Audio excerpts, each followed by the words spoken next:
वो पहले हम डिस्कस करते हैं, उसके बाद 7.2 का डिस्कस करेंगे। ठीक है, 7.1 का लास्ट क्वेश्चन, ये 16th क्वेश्चन क्या कहता है? The price of a scooter and a television set are in the ratio 12:5। क्या बेटा, आवाज नहीं आई? कोई दिक्कत थी तो बताओ बेटा, वरना मैं स्टार्ट करता हूँ। कहता हमारे पास एक स्कूटर है, एक टेलीविजन है, दोनों का कहता है जो प्राइस है, जो उनका जो मनी है, जो उनकी वैल्यू है, उसका रेशियो हमें दिया हुआ है। क्या रेशियो है दोनों का? 12:5 है। ठीक है, दोनों की कॉस्ट प्राइस हमें दी हुई है कि दोनों का जो प्राइस होगा वो इस रेशियो में होगा, 12:5 में। इसके बाद कहता है if the scooter cost ₹14,000 more than the television set. कहता है जो हमारा स्कूटर है उसकी कॉस्ट क्या है? 14,000 मोर, ज्यादा है किससे? Than television set. स्कूटर की कॉस्ट ज्यादा है, कितनी ज्यादा है? 14,000, किससे? टेलीविजन सेट से। What is the price of the television set? तो कहता है हमें टेलीविजन सेट की क्या बतानी? प्राइस बतानी है, उसकी कॉस्ट बतानी है कि टेलीविजन सेट हमारे पास कितने रुपए का आएगा।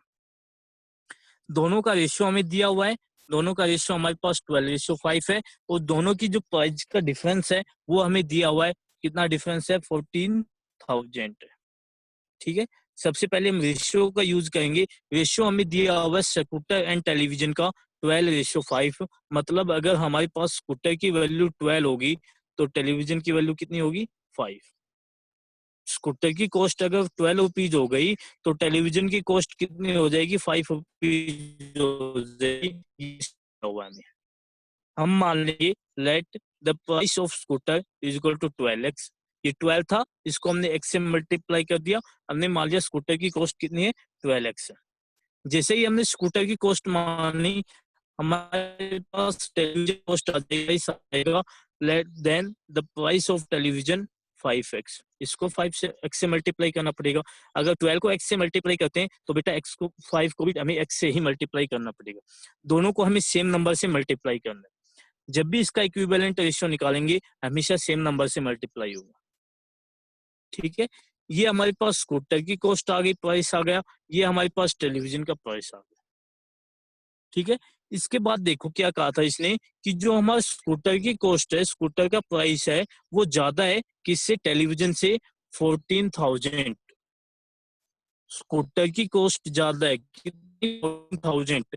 तो हम दो काम कर सकते हैं। एक तो स्कूटर की कॉस्ट में से हम अगर 14,000 माइनस कर देंगे तो दोनों की कॉस्ट इक्वल हो जाएगी, या फिर टेलीविजन की जो भी हमारे पास कॉस्ट है, जो भी प्राइस है, उसमें हम 14,000 ऐड कर देंगे तो भी दोनों इक्वल हो जाएंगे। इस तरह से हो बेटा, एक तरफ हमारे पास हो मान लो 5, दूसरी तरफ हो 7। हमें पता है कि जो 7 होता है, 7 5 से कितना ज्यादा होता है? 2 से ज्यादा होता है। तो ज्यादा होता है, तो दोनों का इक्वल बनाने के लिए हम क्या कर सकते हैं? या तो जो है उसमें से 2 माइनस कर दो, या फिर जो कम है उसमें 2 ऐड कर दो। दोनों क्या हो जाएंगे? इक्वल हो जाएंगे ना। या तो जो ज्यादा है, जो वैल्यू ज्यादा है उसमें से माइनस कर दो, या फिर जो वैल्यू कम है उसमें प्लस कर दो। हमें पता है यहाँ पर कि जो टेलीविजन का प्राइस है वो कम है। टेलीविजन का प्राइस कम है, कितना? 14,000। तो हम इसमें 14,000 ऐड कर देंगे तो ये किसके इक्वल आ जाएगा? स्कूटर के प्राइस के इक्वल आ जाएगा। ठीक है, या फिर हम दूसरा काम क्या कर सकते हैं? पहले में से माइनस कर दें 14,000, वो किसके इक्वल आएगा? 5x के इक्वल आएगा। इस इक्वेशन से भी हम जब निकालेंगे तो आंसर हमारा सेम आएगा। ठीक है, दोनों में से कोई भी कर सकते हैं हम। या तो इसमें 14,000 ऐड कर दो, या फिर इसमें से 14,000 माइनस कर दो। दोनों इक्वल हो गए। 12x is equal to 5x plus 14,000।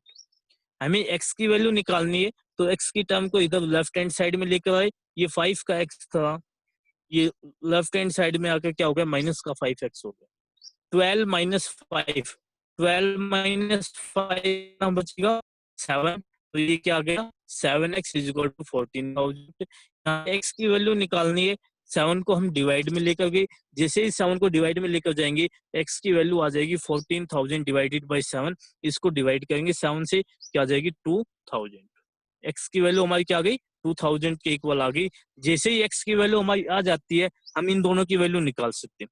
लेकिन हमसे सिर्फ टेलीविजन की सेट प्राइस पूछा है कि टेलीविजन का प्राइस कितना होगा, तो टेलीविजन का प्राइस कितना है 5x। तो 5x का मतलब हो गया 5 मल्टीप्लाई 2000 और ये कितना हो गया 10,000 रुपीज। ठीक है, ये उसी तरह से है बेटा, जैसे हमारे पास पीछे क्वेश्चन में क्या दे दिया था, ट्रायंगल की साइड्स का रेशियो दे दिया था, उसका पेरीमीटर हमें बता दिया था, उसका एरिया हमें बता दिया, रेशियो दे दिया टेलीविजन और स्कूटर की कॉस्ट का। उनका हमें रेशियो में एक बता दिए, एक पॉइंट उनका डिफरेंस हमारे पास 14,000 है, हमारे पास जो टेलीविजन की कॉस्ट है वो कम है 14,000, तो हम इसमें 1000 ऐड कर देंगे तो दोनों इक्वल हो जाएंगे। ये हमारे पास लीनियर इक्वेशन आ गई। जैसे हमारे पास लीनियर इक्वेशन आती है, हमारे पास क्वेश्चन में कुछ भी नहीं रहता, फिर हमें सिर्फ लीनियर इक्वेशन को सिंप्लीफाई करना है।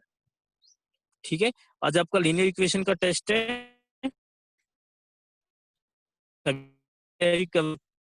और मैं अटेंडेंस देख लेता कौन कौन प्रेजेंट है।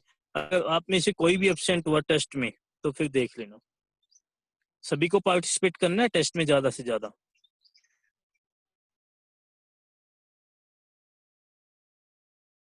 ठीक है, ये क्वेश्चन कंप्लीट हो गया। एक्सरसाइज हमारी 7.1 है, ये भी कंप्लीट हो गई है। ठीक है, 7.1 में बेटा हमने सिर्फ रेशियो पढ़ा है कि रेशियो हमारे पास क्या होता है।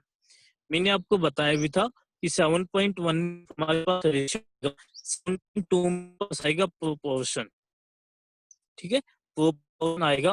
तो मैंने आपको पहले बता दिया कि फर्स्ट एक्सरसाइज रेशियो की है, सेकंड एक्सरसाइज हमारे पास है प्रोपोर्शन की है। ये कंप्लीट हमारे पास चैप्टर का नाम था रेशियो एंड प्रोपोर्शन। ठीक है, और देखो ये देखो सबसे पहले definition, in equation which state that two ratios are equal is known as proportion। कहता है हमारे पास वो इक्वेशन जो ये स्टेट कर दे, जो ये वेरीफाई कर दे कि हमारे पास टू रेशियोज क्या हो जाए, इक्वल हो जाए। कहता है एक तरह से ये इक्वेशन होती है और ये वेरीफाई करती है कि हमारे पास जो टू रेशियोज होंगे, टू रेशियोज आर इक्वल, तो उसी को हम क्या बोल देंगे, प्रोपोर्शन बोल देंगे। ठीक है, अब इक्वेशन आपको उस तरह से नहीं मिलेगी जिस तरह से हमारे पास पीछे वाले क्वेश्चंस में मिली थी, उससे थोड़ी डिफरेंट होगी। कैसे होगी वो अभी हम डिस्कस करेंगे। रेशियो में बेटा हमारे पास सिर्फ टू नंबर्स होते हैं। रेशियो में हमारे पास कितने नंबर्स होते हैं, टू नंबर्स होते हैं। टू नंबर्स का नॉर्मल नॉर्मल हमारे पास टू नंबर्स होते हैं, थ्री भी हो सकते हैं वैसे तो, नॉर्मल हमारे पास रेशियो में टू नंबर्स होते हैं। ए रेशियो भी, वैसे तो हम थ्री नंबर्स का भी रेशियो निकाल सकते हैं, फोर का भी, फाइव का भी रेशियो निकाल सकते हैं। ठीक है, लेकिन जो हमारे पास प्रोपोर्शन होगा उसमें हमारे पास हमेशा फोर नंबर्स होंगे।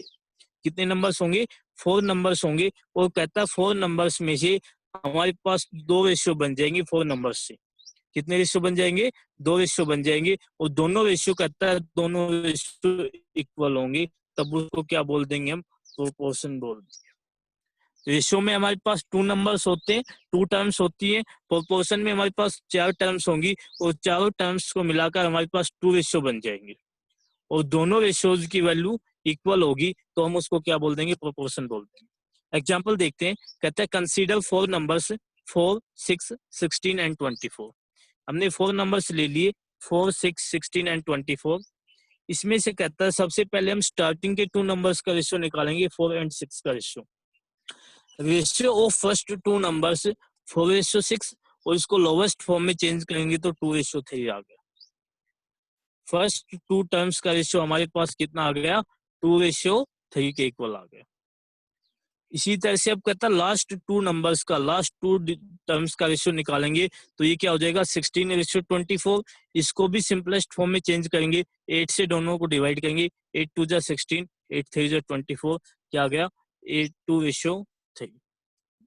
फर्स्ट टू नंबर्स का रेशियो भी हमारे पास 2:3 था, लास्ट टू नंबर्स का रेशियो भी हमारे पास 2:3 है। दोनों रेशियो हमारे पास इक्वल है। दोनों रेशियो इक्वल है मतलब हम बोल सकते हैं कि जो ये चारों नंबर्स हमारे पास है ये किस में है, प्रोपोर्शन में है। We can say that four numbers are in proportion. ये दोनों रेशियो हमारे पास क्या हो गए, इक्वल हो गए। ठीक है, क्वेश्चन बिल्कुल इसके डिफरेंट है। इसके ऊपर बेस जो क्वेश्चन है वो अभी जो अभी जो मैंने पॉइंट बताया इसके ऊपर बेस्ड क्वेश्चन बहुत कम है, अभी पॉइंट बताऊंगा, ये बहुत बहुत इंपॉर्टेंट है बेटा। Most of the question 90% question हमारे इसी के ऊपर बेस्ड है। अगर आपने ये पॉइंट समझ लिया ना तो 90% क्वेश्चन हमारे सॉल्व होंगे। अगर ये पॉइंट नहीं आया तो आपको एक भी क्वेश्चन समझ में नहीं आएगा। कहता है if A B C and D 4 numbers are in proportion. कहता लेट हमने मान लिया कि A B C D 4 numbers हैं और चारों नंबर्स हमारे पास किस में, प्रोपोर्शन में। ठीक है, तो सबसे पहले तो अगर ये प्रोपोर्शन में है तो इनको लिखेंगे कैसे, वो इनकी इनके सिंबल देखो। सबसे पहले ए बी सी डी है, इनकी पोजीशन ये रहेगी A B C D. A ratio B हमने निकाला था और सी रेशो डी हमने निकाला था, तो सबसे पहले तो आएगा ए रेशो बी, ए रेशो बी। उसके बाद यहाँ पर 2 रेशो एक साथ आएंगे, इसको बोलते हैं प्रोपोर्शन। सबसे पहले रेशो, फिर प्रोपोर्शन, फिर रेशो। ठीक है, कैसे आएगा, सबसे पहले ए एज इट इज, उसके बाद रेशो, फिर बी, फिर 2 रेशो एक साथ आ जाएंगे हमारे पास, ये प्रोपोर्शन आ गया। उसके बाद सी, फिर रेशो, फिर डी। ठीक है, ये इसकी क्या हो गई, नोटेशन हो गई। और इसको बोलेंगे कैसे, इसको रीड कैसे करेंगे। कहता है it is read as A is to B, A is to B as C is to D, C is to D. कैसे बोलेंगे, ए इज टू, एक मिनट,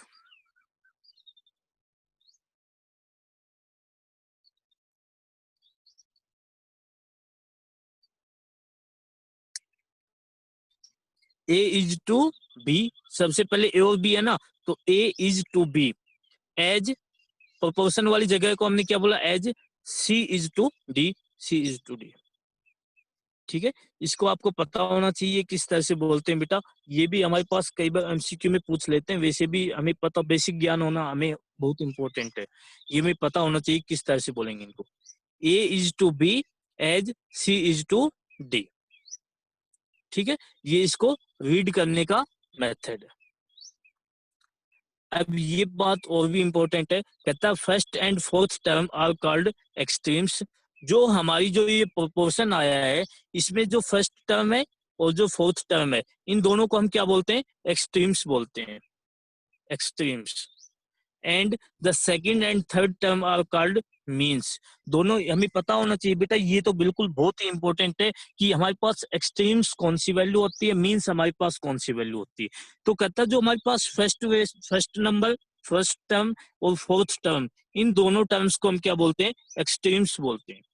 कौन कौन सी टर्म्स है, फर्स्ट और फोर्थ, दोनों टर्म्स को हम क्या बोलेंगे, एक्सट्रीम्स बोलेंगे, extremes. And the second and third term are called means. जो ये सेकंड एंड थर्ड टर्म बच गई बी एंड सी, इसको क्या बोलेंगे हम, मीन्स बोलेंगे। इसको क्या बोलेंगे, मीन्स बोलेंगे। नीचे दिखाया भी हुआ है मैंने, A and D, A and D को क्या बोलेंगे, एक्सट्रीम्स। बी एंड सी को क्या बोलेंगे, मीन्स। एक्सट्रीम्स एंड मीन्स आपको बिल्कुल कहीं भी और कोई भी पूछ ले, आपको पता होना चाहिए कि हमारी जो फर्स्ट एंड फोर्थ टर्म होती है, उनकी फर्स्ट एंड फोर्थ टर्म को हम बोलते हैं, एक्सट्रीम्स बोलते हैं। ठीक है, हमारे पास जो प्रोपोर्शन की सेकंड एंड थर्ड टर्म होती है, सेकंड एंड थर्ड टर्म को हम क्या बोलते हैं, मीन्स बोलते हैं। ये पता होना चाहिए। उसके बाद कहता है when two ratios are in proportion. कहता है अगर हमारे पास ये प्रोपोर्शन में है तो हमारे पास ये हमेशा एक फॉर्मूला सेटिस्फाई करेंगे, एक कंडीशन को सेटिस्फाई करेंगे। वो कौन सी कंडीशन होगी, product extremes is equal to product of means. अगर ये नंबर्स, अगर ये चारों नंबर्स हमारे पास प्रोपोर्शन में है तो हमेशा प्रोडक्ट ऑफ एक्सट्रीम्स आएगा, वो किसके इक्वल आएगा, प्रोडक्ट ऑफ मीन्स के इक्वल आएगा। इस फॉर्मूले के ऊपर हमारे 99% क्वेश्चंस बेस है, इसी फॉर्मूले के ऊपर। ठीक है, product of extremes is equal to product of means. मतलब जो प्रोडक्ट ऑफ एक्सट्रीम्स क्या आएगा, A multiply D. A multiply D हमेशा किसके इक्वल होगा, बी मल्टीप्लाई सी के इक्वल होगा, अगर ये दोनों नंबर्स, ये दोनों रेशियोज हमारे पास प्रोपोर्शन में है। ठीक है, ये दोनों रेशियो बोल दो या फिर ये चारों नंबर्स हमारे पास क्या हो, प्रोपोर्शन में है, तो हमेशा ए मल्टीप्लाई डी किसके इक्वल होगा, बी मल्टीप्लाई सी के इक्वल होगा। प्रोडक्ट ऑफ एक्सट्रीम्स हमेशा प्रोडक्ट ऑफ मीन्स के इक्वल होगा। ठीक है, वो दोनों तरह से हमसे क्वेश्चन पूछेगा।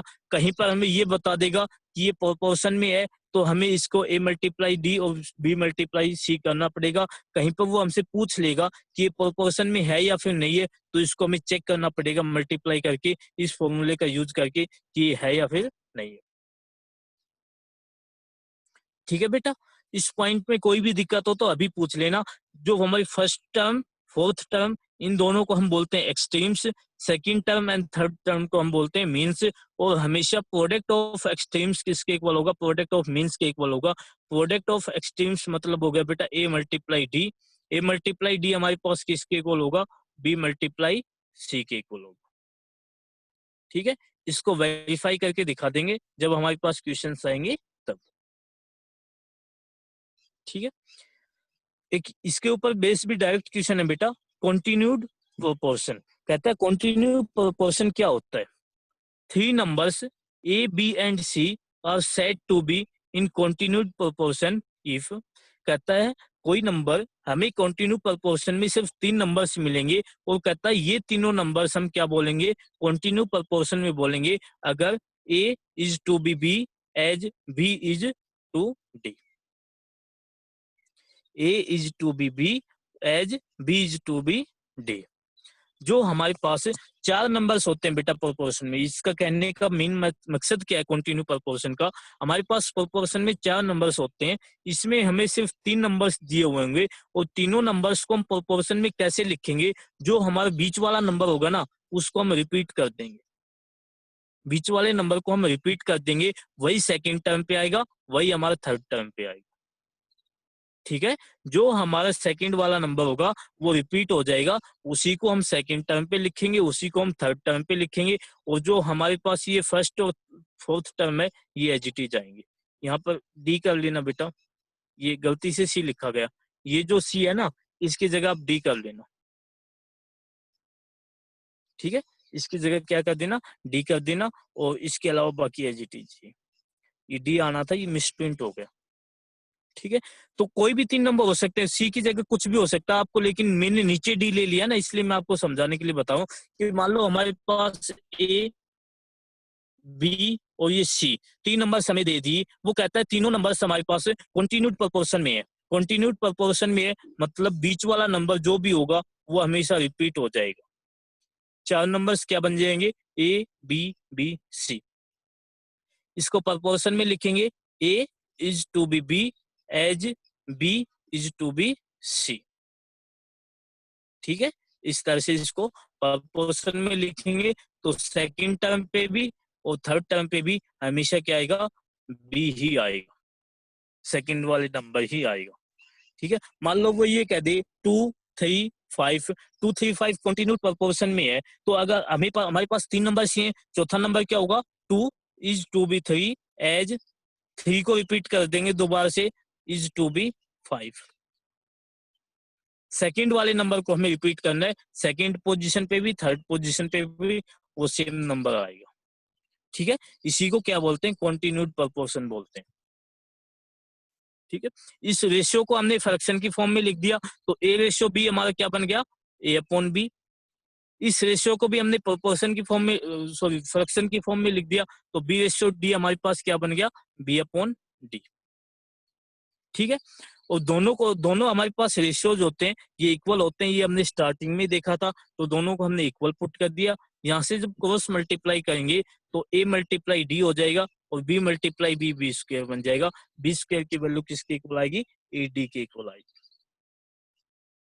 ठीक है, जो रेशियो हमारे पास दिए हुए थे, रेशियो को हमने फ्रैक्शन की फॉर्म में लिखा, ये दोनों प्रोपोर्शन में है, प्रोपोर्शन में मतलब दोनों रेशियोज की वैल्यू क्या होगी? इक्वल होगी, तो हमने इक्वल पुट किया। जैसे इक्वल पुट किया, क्रॉस मल्टीप्लाई कर दो, a मल्टीप्लाई डी, और यहाँ पर b मल्टीप्लाई बी क्या बन गया? B square. बी स्क्वायर की वैल्यू किसके इक्वल आ गई? 80 के इक्वल। ये ज्यादा क्वेश्चन वगैरह है नहीं इसके ऊपर बेस, फिर भी आपको पता होना चाहिए कंटिन्यू प्रोपोर्शन में बी स्क्वायर की वैल्यू किसके इक्वल होती है? 80 के इक्वल। ठीक है, जो सेकंड वाली हमारे पास टर्म है, इसका स्क्वायर किसके इक्वल होता है? फर्स्ट और फोर्थ टर्म के इक्वल होता है। ठीक है, इसके इक्वल होगा ए और डी के। इसमें यहाँ तक के पॉइंट्स में बेटा कोई भी दिक्कत है, कोई भी पॉइंट नहीं समझ में आया हो तो बताओ, क्योंकि अगर ये समझ में नहीं आया तो फिर क्वेश्चन समझ में नहीं आएंगे। तो यहाँ तक के पॉइंट में कोई भी स्टेप में, किसी भी स्टेप में कोई भी दिक्कत है बता दो। किसी को कोई दिक्कत नहीं है?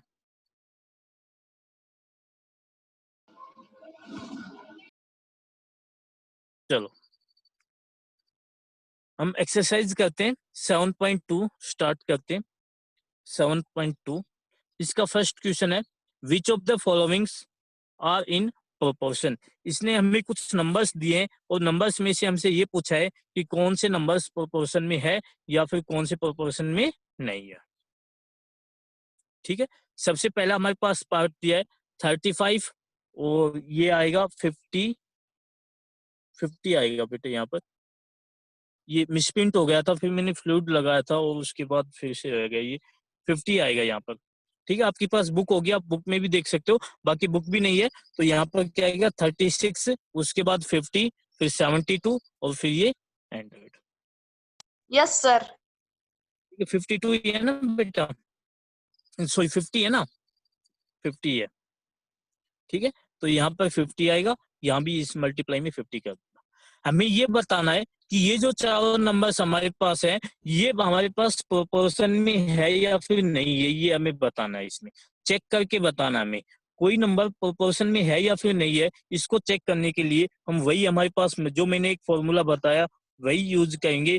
Multiply of product of extremes और प्रोडक्ट ऑफ मीन्स हमेशा इक्वल होने चाहिए। ठीक है, जो हमारी फर्स्ट टर्म है और लास्ट टर्म है इन दोनों की मल्टीप्लाई करेंगे, ये इक्वल होने चाहिए हमारे पास सेकंड टर्म और थर्ड टर्म के। अगर ये इक्वल आ जाती हैं तो ये प्रोपोर्शन में होगा, अगर ये इक्वल नहीं आती है तो ये नंबर्स प्रोपोर्शन में नहीं होंगे। ठीक है, चार नंबर्स हमें दिए हुए ना, चारों नंबर्स में से क्या करेंगे, फर्स्ट नंबर की और नंबर की मल्टीप्लाई करेंगे, एक्सट्रीम्स की मल्टीप्लाई करेंगे। प्रोडक्ट ऑफ एक्सट्रीम्स किया हमने, इसी तरह से सेकंड और थर्ड नंबर की मल्टीप्लाई की, प्रोडक्ट ऑफ मीन्स किया। ठीक है, अगर ये दोनों इक्वल हो गई, product of extremes product of means के इक्वल हो गया, तो हमारे ये चारों नंबर्स क्या हो जाएंगे, प्रोपोर्शन हो जाएंगे। अगर इक्वल नहीं होंगे तो ये प्रोपोर्शन में नहीं होंगे। हमें सिर्फ यही चेक करके बताना है। ठीक है, तो 36, 50, 72 और 100 हमारे पास है, तो हम चेक करेंगे। सबसे पहले हमने प्रोडक्ट ऑफ एक्सट्रीम्स निकाला, प्रोडक्ट ऑफ एक्सट्रीम्स क्या हो जाएगा, 36 मल्टीप्लाई 100, 36 मल्टीप्लाई 100 और ये क्या आ जाएगा 3600। ठीक है, 36 की मल्टीप्लाई 100 से कर दी, 3600 आ गया। इसी तरह से दोबारा हमने क्या निकाला, 50 मल्टीप्लाई 72, 50 की मल्टीप्लाई हमें 72 से करनी है, तो इसकी मल्टीप्लाई जब करेंगे ये भी किसके इक्वल आ गया, 3600 के इक्वल आ गया। ठीक है, जैसे ही दोनों इक्वल आ गए, हमारे पास प्रोडक्ट ऑफ एक्सट्रीम्स किसके इक्वल आ गया, प्रोडक्ट ऑफ मीन्स के इक्वल आ गया, दोनों इक्वल आ गए। So given numbers are in proportion, जो नंबर्स हैं वो किस में हो जाएंगे, प्रोपोर्शन में हो जाएंगे। ठीक है, हमें इतना ही चेक करना था बस बेटा। फर्स्ट क्वेश्चन में कंप्लीट इसी तरह से हमें सिर्फ यही देखना है प्रोडक्ट ऑफ एक्सट्रीम्स इक्वल होता है या नहीं होता प्रोडक्ट ऑफ मीन्स की।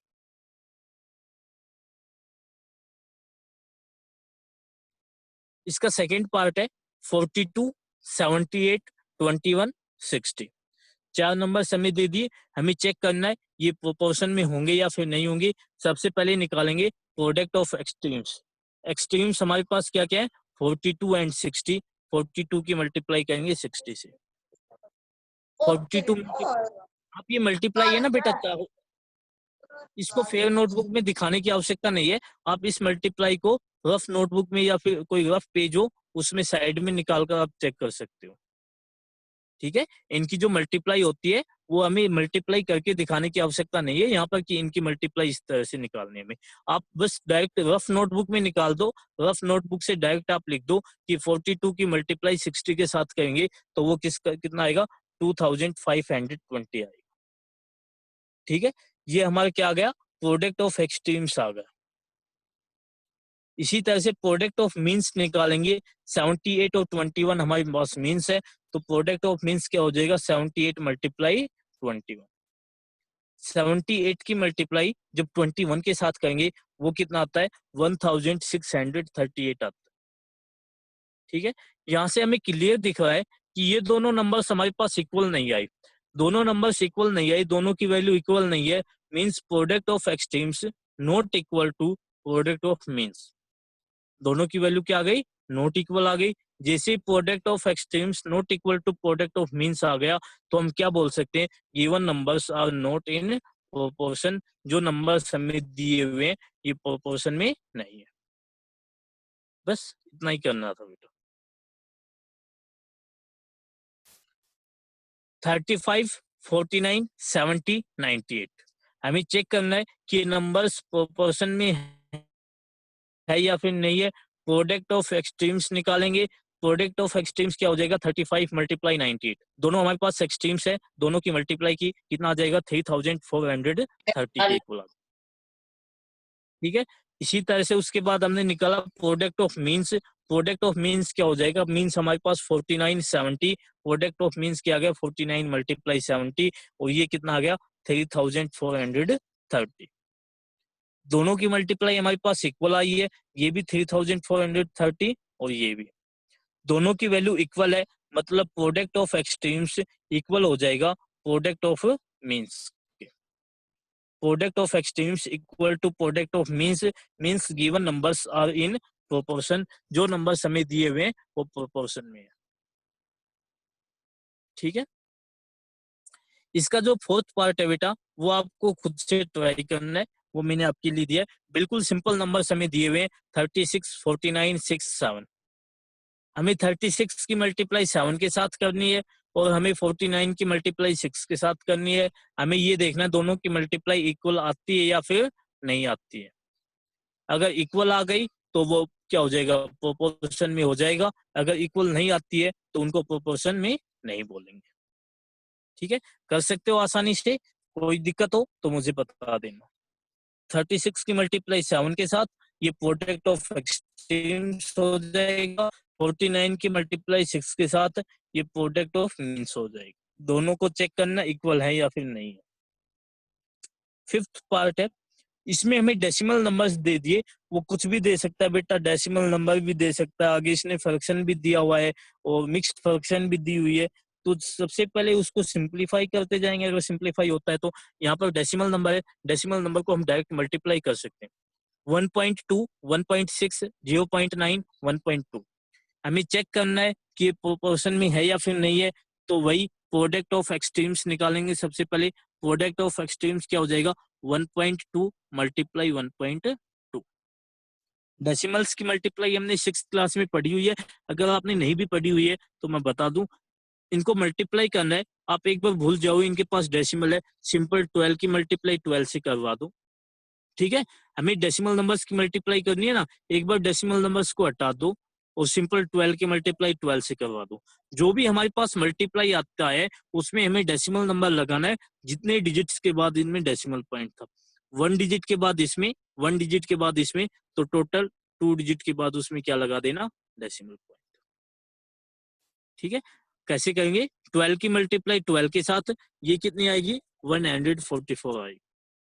144 आने के बाद हमने देखा एक डिजिट के बाद तो यहाँ पर डेसिमल था, एक डिजिट के बाद यहाँ पर डेसिमल था, 1 + 1 टोटल 2 डिजिट के बाद डेसिमल पॉइंट हो जाएगा, तो 1 और 2, ये 2 डिजिट के बाद यहाँ पर डेसिमल पॉइंट लगेगा, 1.44 हमारा क्या हो जाएगा आंसर। ठीक है, तो इन दोनों की मल्टीप्लाई हमारी कितनी आ गई 1.44। इसी तरह से हमने प्रोडक्ट ऑफ मीन्स निकाला, प्रोडक्ट ऑफ मीन्स क्या हो जाएगा 1.6 मल्टीप्लाई 9, सो 0.9, 1.6 की मल्टीप्लाई हमें 0.9 से करनी है। सेम उसी तरह से डेसिमल पॉइंट को हटाए एक बार, सिंपल 16 की मल्टीप्लाई 9 से की, 16 9 जा 144, 144। यहाँ पर भी एक डिजिट के बाद डेसिमल, यहाँ भी एक डिजिट के बाद डेसिमल, टोटल हमारे पास 1 + 1 2 डिजिट के बाद क्या लग जाएगा डेसिमल पॉइंट लग जाएगा।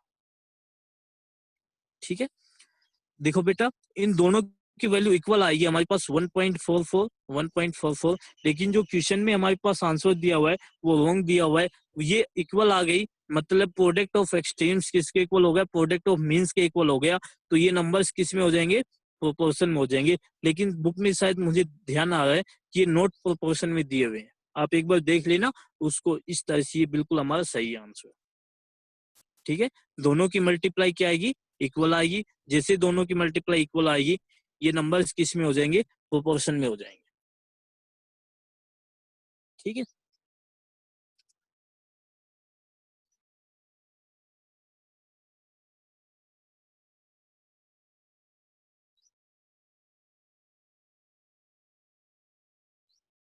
सिक्स पार्ट है, लास्ट पार्ट है फर्स्ट क्वेश्चन का। 2 3 होल 1/2, 3 4 होल 1/2। हमें 4 नंबर्स दे दिए, इनमें से 2 नंबर तो हमारे पास सिंपल नेचुरल नंबर है, लेकिन 2 नंबर्स हमारे पास देखो मिक्स्ड फ्रैक्शन दी हुई है, 3 होल 1/2, 4 होल 1/2। तो सबसे पहले जो भी मिक्स्ड फ्रैक्शन है, मिक्स्ड फ्रैक्शन को तो हम बेटा मल्टीप्लाई भी नहीं कर सकते, डिवाइड भी नहीं कर सकते। मिक्स्ड फ्रैक्शन को हमें चेंज करना होगा सिंपल फ्रैक्शन या फिर बोल दो इम्प्रॉपर फ्रैक्शन में। सबसे पहले मिक्स्ड फ्रैक्शन को चेंज करेंगे इम्प्रॉपर फ्रैक्शन में। कैसे चेंज करते हैं, 3 की मल्टीप्लाई 2 से, 3 मल्टीप्लाई 2 6, और 6 + 1 7/2। 3 की मल्टीप्लाई 6 के साथ की, 3 2 जा 6, और 1 ऐड करेंगे, 6 + 1 7, और डिनोमिनेटर एज इट इज 7/2। इसी तरह से इसको भी चेंज करेंगे, 4 की मल्टीप्लाई 2 से, 4 2 जा 8, 8 + 1, 8 + 1 9, और डिनोमिनेटर एज इट इज 9/2। ठीक है, ये क्या हो गया, 9/2। इसके बाद हम इनको मल्टीप्लाई कर सकते हैं, इनको हम मल्टीप्लाई कर सकते हैं आसानी से, फ्रैक्शंस की मल्टीप्लाई। तो देखो कैसे करेंगे, product of extremes, product of extremes क्या हो जाएगा, 2 × 9/2। ये दोनों हमारे पास एक्सट्रीम्स है, 2 की मल्टीप्लाई 9/2 से करेंगे। जैसे ही मल्टीप्लाई करेंगे 2 से 2 कैंसिल, सिंपल हमारे पास 9 बच गया। ठीक है, इसी तरह से प्रोडक्ट ऑफ मीन्स निकालेंगे, 7/2 की मल्टीप्लाई 3 के साथ करेंगे, 7/2 × 3। यहाँ पर कुछ कैंसिल नहीं होता, तो एज इट इज मल्टीप्लाई करके लिख दो, 7 3 जा 21, और डिवाइडेड बाई 2, 21/2। यहाँ से हमें दिख जाता है बेटा कि ये वैल्यू 9 है, और 21/2 इसको अगर सिंप्लीफाई भी करना चाहे तो ये 10.5 आएगी। कितनी आएगी, 10.5 आएगी। ये नॉट इक्वल आएंगे दोनों, या फिर डायरेक्ट भी हमें पता है कि इसको डिवाइड करेंगे तो डेसिमल में आएगा। ये दोनों नॉट इक्वल आएंगे, नॉट इक्वल है मीन्स ये नंबर्स हमारे पास प्रोपोर्शन में नहीं है। ठीक है, हमें मिक्स्ड फ्रैक्शन दे दिए, डेसिमल पॉइंट दे दिए, इनसे आपको घबराना नहीं है। डेसिमल पॉइंट की मल्टीप्लाई हमने 6th क्लास में पढ़ी हुई है, उसी तरह से हम मल्टीप्लाई कर देंगे। फ्रैक्शंस को भी हमने सिंप्लीफाई किया हुआ है 6th क्लास में, हमने मिक्स्ड फ्रैक्शन से इम्प्रॉपर फ्रैक्शन बनाई हुई है, उसी तरह से उसको चेंज करेंगे। जो मल्टीप्लाई होता है उसको मल्टीप्लाई करके लिख दो, कुछ कैंसिल होता है तो कैंसिल करके लिख दो, बाकी एज इट इज मल्टीप्लाई करके लिख दो। जैसे यहाँ पर कुछ कैंसिल नहीं हुआ तो एज इट इज हमने 7 की मल्टीप्लाई 3 से की, 7 3 जा 21, और डिवाइड में 2 था तो 2 एज इट इज 21/2। दोनों नॉट इक्वल आते हैं, नॉट इक्वल है मीन्स हमारे पास जो नंबर्स दिए हुए हैं वो प्रोपोर्शन में नहीं है। ठीक है बेटा, आज आपको यहीं तक सोल्व करने थे, फर्स्ट क्वेश्चन ही आपको सोल्व करना था। ठीक है, फर्स्ट क्वेश्चन तक 7.2 का फर्स्ट क्वेश्चन आप कर लेना, बाकी क्या है ना कल कर देंगे। इसमें कोई भी दिक्कत है, कोई भी पॉइंट नहीं समझ में आया हो तो बताओ बेटा। अभी तक जो भी करवाया उसमें कोई भी पॉइंट नहीं समझ में आया प्रोपोर्शन में, या फिर पिछले वाले में भी कोई क्वेश्चन नहीं आया हो, तो आज हमारे पास टाइम है, हम दोबारा से उसको डिस्कस कर लेंगे। बता दो, किसी की कोई दिक्कत नहीं है। चलो, मैथ का यूनिट टेस्ट है अभी 7 बजे। अभी आपकी मैं क्लास इसीलिए 1-2 मिनट पहले जल्दी भी छोड़ देता हूँ, आप थोड़ा रेस्ट कर लो। आपके पास 5-7 मिनट का टाइम है, 7 बजे से पहले ही आपका टेस्ट आपको मिल जाएगा। आपको अच्छे से सुंदर सुंदर राइटिंग में बिल्कुल एक्सप्लेन के साथ ध्यान से सोल्व करना है। जो स्टेटमेंट वाले क्वेश्चंस है उनको खासकर बेटा 2 से 3 बार पढ़ा करो। एक बार में समझ में नहीं आते हैं स्टेटमेंट वाले क्वेश्चंस, 2-3 बार पढ़ोगे वो समझ में आएंगे अपने आप। वो उनको मैंने कल भी बताया था आपको, क्वेश्चंस को ब्रेक करके पढ़ा करो। जैसे आज ये क्वेश्चन किया था ना, इसको ब्रेक कर दिया करो इक्वल स्मॉल स्मॉल पार्ट्स में। सर आवाज नहीं आ रही। आवाज नहीं है बेटा? सर आवाज नहीं आ रही। बिल्कुल नहीं आ रही बेटा। अभी बताओ, अभी आवाज आई? आवाज नहीं आ रही। अभी नहीं आई? किसी के पास आवाज आ रही है तो बता दो बेटा, या फिर सर किसी आ के रही है। आ रही है बेटा, आपकी नेटवर्क में सर दिक्कत हमारे है पास नहीं आ रही। बेटा, हो सकता है आपके नेटवर्क में दिक्कत हो। अगर बाकी बच्चों के पास आवाज जा रही है मतलब आपके नेटवर्क में दिक्कत हो जाती है, ठीक है। अगर मेरे नेटवर्क में दिक्कत होती है तो किसी के पास भी आवाज नहीं जाएगी। ये जो क्वेश्चन है बेटा, इसको ब्रेक करके पढ़ा करो। सबसे पहले फर्स्ट लाइन देखो, फर्स्ट लाइन में क्या दिया हुआ है, सेकंड लाइन में क्या दिया हुआ है, थर्ड लाइन में क्या दिया हुआ है। यहाँ तक हमने पढ़ लिया कि ये रेशियो दिया हुआ है इन दोनों का। उसके बाद सेकंड लाइन को दोबारा से पढ़ो ध्यान से, क्या दिया हुआ है।